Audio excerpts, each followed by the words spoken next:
అంతర్జాతీయంగా ప్రతి పరిణామం వెనకాల ఏదో ఒక ప్రయోజనం ఉంటుంది. రష్యా ఉక్రెయిన్ యుద్ధం ఇంకా ఎందుకు ఆగట్లేదు?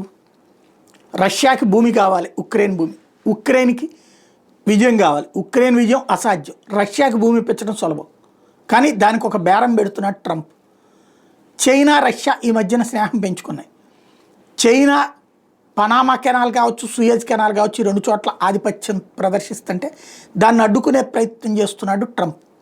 అదే సందర్భంలో చైనా విస్తరణవాద కాంక్షని కంట్రోల్ చేయాలని చూస్తున్నాడు.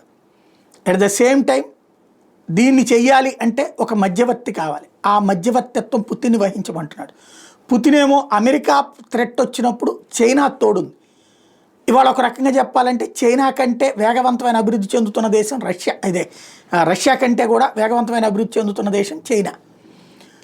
రష్యాలోని సహజ వనరుల్ని వాడి చైనా రేపొద్దున మరింత ఎదిగే క్రమం ఉంటుంది.